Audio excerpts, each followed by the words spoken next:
Hey, Ravings and Cravings here, otherwise known as Ruth Hartunian Allenbaugh, with a not-so-new show brought to you by the Wyndham Economic and Community Development folks, foodie people and businesses from all over our listening area and beyond. Today, I am here with none other than Evelyn D., who is a nutritionist and life coach, and I did ask her if I Googled Evelyn D., if she would come up in the search, and she assures me yes, this is true. This is how you will find her and her services. So Evelyn D. I thought we would start out with asking Evelyn, what did you have for breakfast today? And we'll go from there. Okay. Well, thanks for being here, Evelyn. Oh, thanks for having me, Ruth. My pleasure. Well, I have what I usually have for breakfast. And? Coffee. Coffee, of course. Coffee with a little bit of MCT oil, And a little bit of coconut creamer unsweetened, mm-hmm. and a little drop of stevia. Mm-hmm. And usually that keeps me going for a couple hours. Mm-hmm. So I practice intermittent fasting, which just means you just kind of hold off until you're actually mm-hmm. hungry. Mm-hmm. And then I started to make my breakfast around 9:30. And so I got up at about 6:30. Mm-hmm. And that was 2 eggs, mm-hmm. pastured eggs from the Willimantic Food Co-op, my favorite put place. Put the plug in there for local. Woohoo! That's a bonus, huh? Yeah. Okay. A couple of slices of bacon, Mm-hmm. some leftover greens like the spinach, arugula, whatever I had that was looking a little bit worse for the wear. Mm-hmm. Put that right in the skillet. And use the rendered bacon to kind of cook down those greens. And then I had a piece of, it's called base, actually they sell this at the co-op. It's base culture keto bread. So it's a low carb, very clean ingredient bread. It is expensive. That's why I try to have just one slice. Mm-hmm. And that will probably sustain me until dinner tonight. Wow. Are you kidding? No. That's a hearty breakfast. It is a hearty breakfast, yeah. Full of nutrition with the eggs, and don't be afraid of egg yolks, and don't be afraid of like animal products and saturated fats. Just keep your food real and at the least processed, and your body will probably figure out what it wants to do with that. So let's talk a little bit about how the body communicates with us about what we eat and what we need. How does that work? Like, I've known you for a while, and actually I've been a client of yours and have big notebooks full of lots of great notes. So, and your approach is very different than a lot of other health conscious-y kind of things. And I really appreciate it because it's a deeper dive into things that are more personal rather than just, oh, so what did you eat today? So actually, I'm going to switch gears and say, talk about your philosophy as far as health and eating and nutrition and weight. Yeah. All that. And you can take the whole next 20 minutes. I'll just sit here and be quiet, okay? And, I want to just start by saying my philosophy has evolved since my teenage years. Mm-hmm. So when I was a teenager, and this is just, Yeah, tell the backstory. 10 years ago. What? No, just kidding. Wait a second. Wait. No. Back in the 80s and 90s, I was just a junk food junkie. I was eating fast food, Burger King, processed food, right? So obviously I didn't feel good. I didn't really look very healthy. But I didn't know any better. And I started to, somebody, actually a hairdresser, she recommended a book, Fit for Life, if anybody remembers that back in the 80s. Well, it was a very plant-based, like food combining focused book. And I went vegan. I went from junk food junkie to vegan. And this kind of started my whole journey into experimentation with nutrition. And I felt really good. I felt very different. I lost some friends, believe it or not, because how you eat is just kind of like connected to your social. Your junk food friends, they took off. Oh my goodness. They fired me. You know what? So there is a big emotional component to this, isn't there? A social, yes. And yeah. So anyway, I'll speed through this. So Okay. I went vegan, and then I started to feel like I needed more protein. So then I started to incorporate eggs and dairy, and then I started to incorporate fish. And then as I got into my, I'd say, later 30s, that's when I started to look at my whole thing with not eating animal products was the way that animals are treated. And so when I started to look at, a sustainable, compassionate farming practices, that's when I was like, all right, maybe I can get out of my diet box that I put myself in. Nobody put me in there. And let's explore different foods and how they make me feel. So my philosophy when I'm working with a client is to not approach it with my dogma. Yes, I'll take my baseline of education. I have a master's degree in nutrition. So I'll use that. But basically starting with that real food framework, then from there, making sure there's balance, you know. So when I say balance, I mean like at the macronutrient level. So your macronutrients are your protein, your carbohydrates, and your fats. So making sure there's a balance there, because you don't want to eat all of one thing. Your body needs variety for the most part. There's exceptions to that too, so I don't want to sound dogmatic. There's no like main one rule, right? There's no one rule. Absolutely. And really just letting the client, the person, the individual, tune in to their own bodies. So a lot of times, though, there's a disconnect because we've been raised with a lot of marketing, with a lot of like not so great food items, processed food items. You know, like think of like Frosted Flakes and stuff like that, and you know, just eating a lot. Did you just say Frosted Flakes? Do we have to edit that out? No, we're not editing anything. But I was telling my husband this morning, I really got to do a better job of taking care of myself, and he goes, well, if you didn't eat Frosted Flakes last night, you would be much better off. So that's why I'm like, oh my God. I can't believe you just said that. I can't believe I said that either. I don't even, I never talk about Frosted Flakes. The spirit of Frosted weird. Flakes is in our space. Okay. Anyway. It could be anything. It could be even Cheerios, right? So it's like understanding and getting more of that real food framework. So I don't, like a lot of times I work with women in midlife who are going through hormonal transition and weight loss resistance, where their body, they're doing all the things, they're eating healthy, quote unquote, they're exercising, and their scale's not budging, they don't feel good, they don't have that vitality. And so we kind of go into reconnecting to the body. And that's just, it's something, you know, I don't do for anybody, I just guide. So using kind of this real food framework that's balanced, then we start to experiment. I have some clients that do great with oatmeal for breakfast. Like that's their thing. It just sustains them. They feel good. And then I have others like me. It's like if I had oatmeal, I would be hungry every 2 hours. Oh, interesting. Whereas eating the way I do, and I've had to figure this out, it's just like I said, it sustains me. I can eat 2 meals a day and I'm satisfied, I'm full, I don't have to worry about like, do I have a snack ready? I'm good, you know, so I'm going to drink enough you water. went from the junk food to being vegan, and then what after vegan? Vegan, then vegetarian, pescatarian, and then kind of more, right now I'm not in any diet box. I went from paleo to keto, which is like a low carb approach. Which is trending, you know, and really now it's kind of, I do tend to have more of a higher fat, lower carbohydrate for my body. That just works for what I just described, like that hunger, satiety. I'm not hungry and needing to eat my blood sugar's balanced. My weight kind of stays pretty much the same. Everybody fluctuates, but so, and I feel more balanced in my mental clarity and everything else.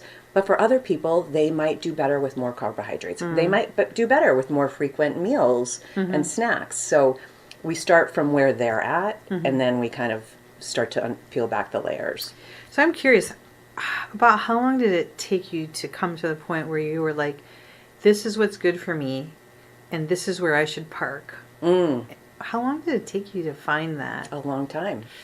I was stuck in, like I said, I put myself in diet boxes. Ever since when I started, I was 23. When I started doing this Fit for Life, I started to take what that book said and said, oh, this is my gospel, right? And this is what I'm going to follow. This is what I believe now. Which wasn't a bad thing because I got to experiment and try it on.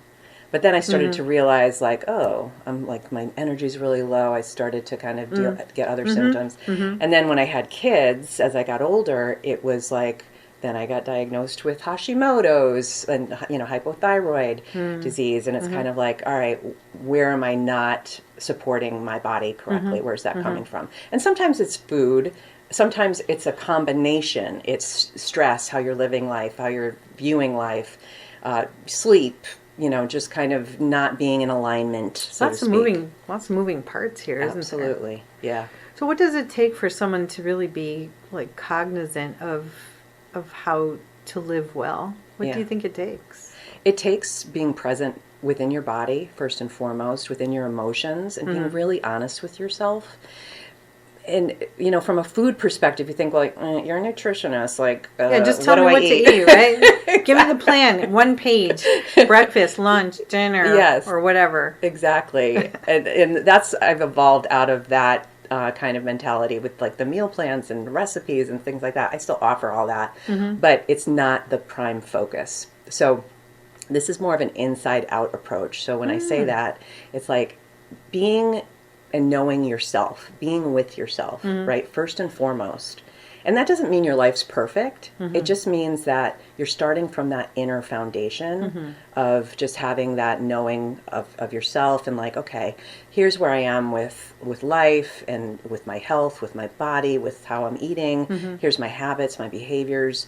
Here's how I'm thinking about different things. So we've got that inner kind of foundation. And then the outer is where you have your diet, your exercise, your sleep, maybe your labs from your doctor, your symptoms and those kinds of things. That's where it's like, okay, what can I use on the external to kind of move the dial in terms of how do I become in alignment with that inner being that I am, which I know sounds kind of woo-woo and like deep, but it's one of those things where it's like I've spent so much time focusing on controlling and being as perfect as possible with the food and the exercise and all the external doings.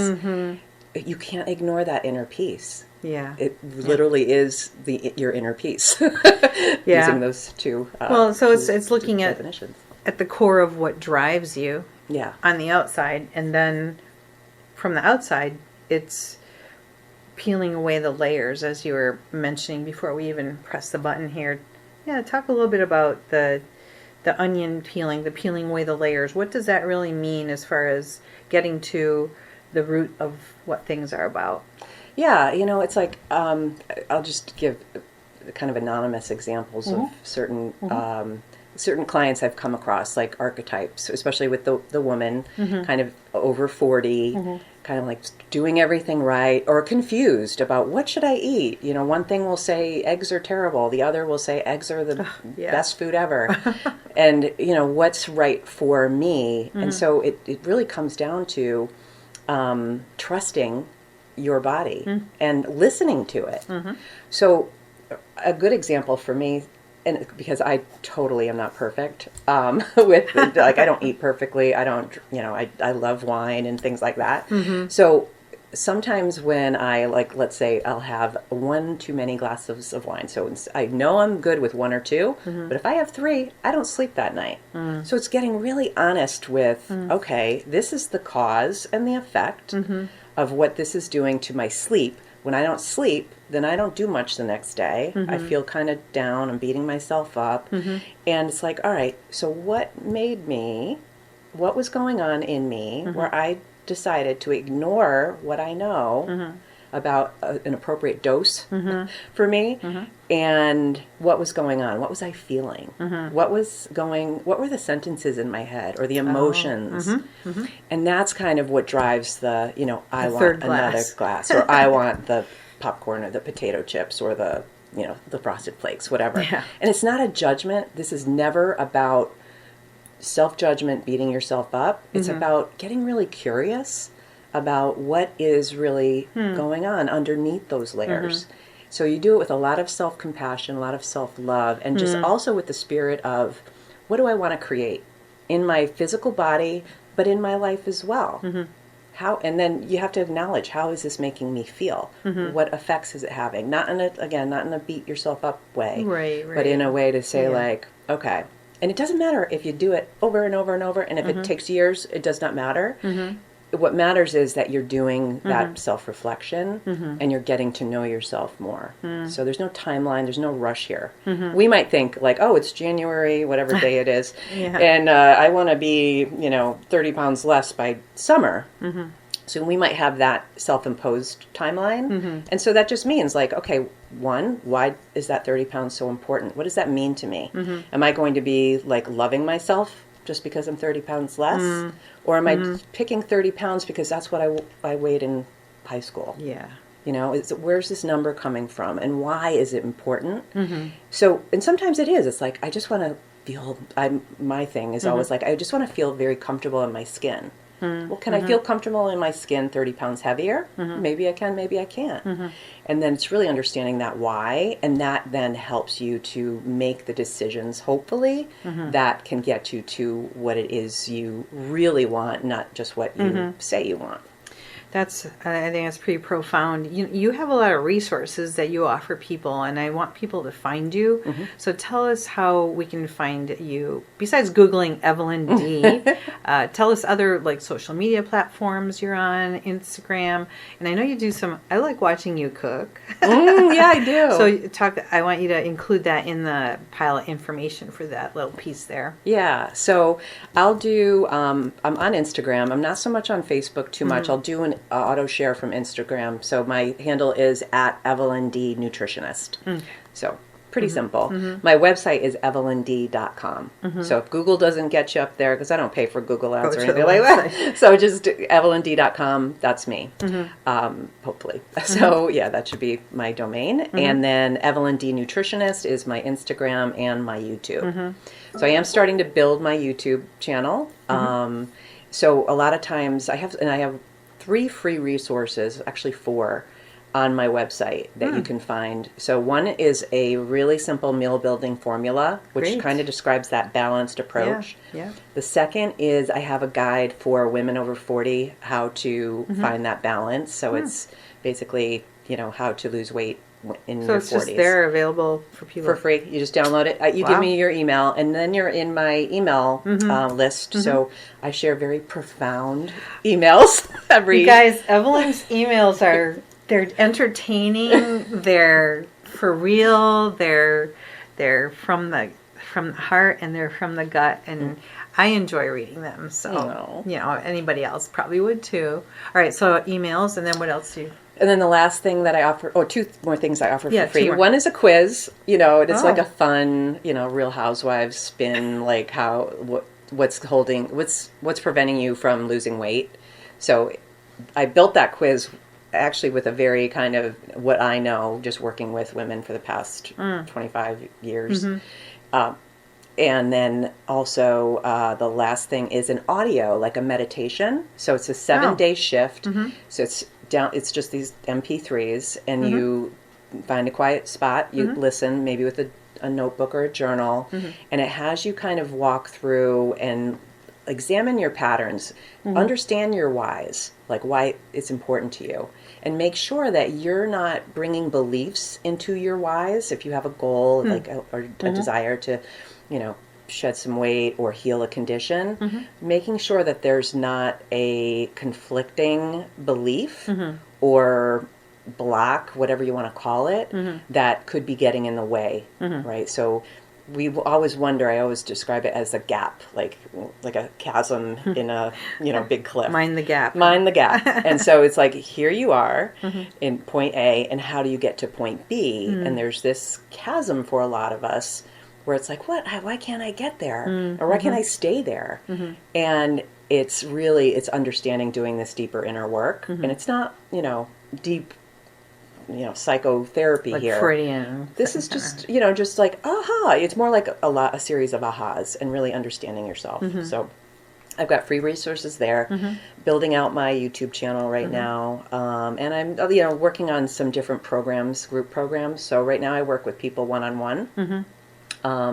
In packages, usually 3 months. And we go into the whole nutrition piece, health history, everything like that. But then from week to week as we meet, we kind of uncover like, all right, what's getting in the way, what's working, what's not. And we, basically I'm a sounding board, an accountability coach, so to speak. Somebody there that's not dictating, but helping you stay on path. So that, you kind of can clear through anything that's getting in the way.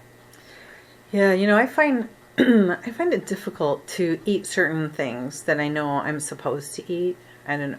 you probably don't have the word should in your vocabulary. I'm thinking about things. I won't use that word.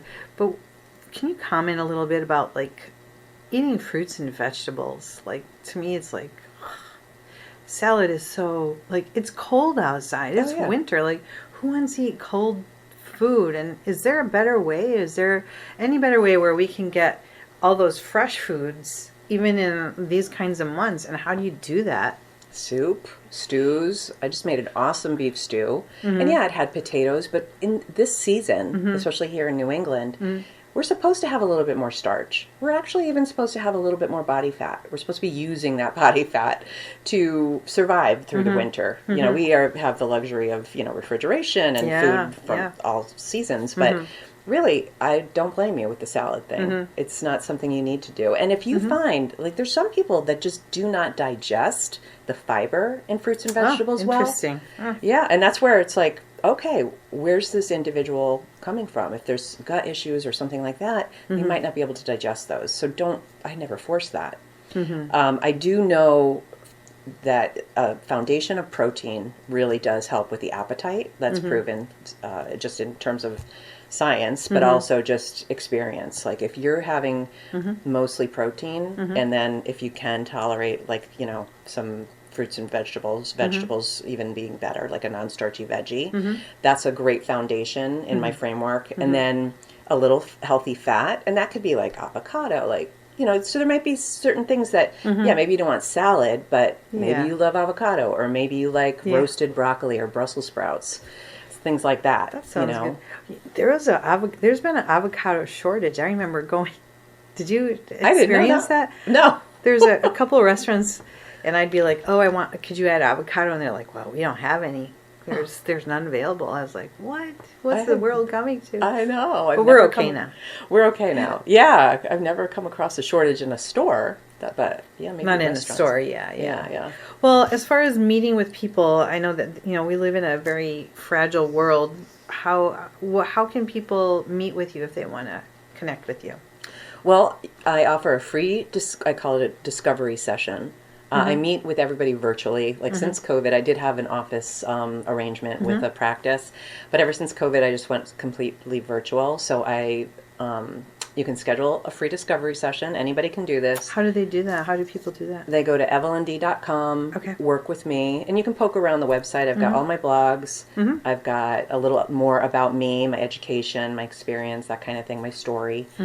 And all those freebies are in there too. But the Work With Me tab is where you can schedule that free discovery session. Okay. Yeah, so it's free. We'll get on Zoom or phone if you don't want Zoom. But it has an auto link right to Zoom, so we're good to go. And wow.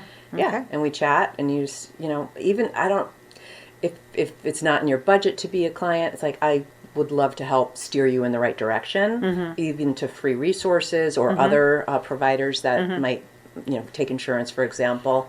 Happy to do that as well. It's really about like whoever wants to take that step and work with me, great. If it's not a fit, I'd be happy to guide you in the right direction. Yeah, so you're here to provide resources to people who want them, and you know where to find them. So like that would be much easier than me going on some kind of mission trying to find stuff myself. Yeah.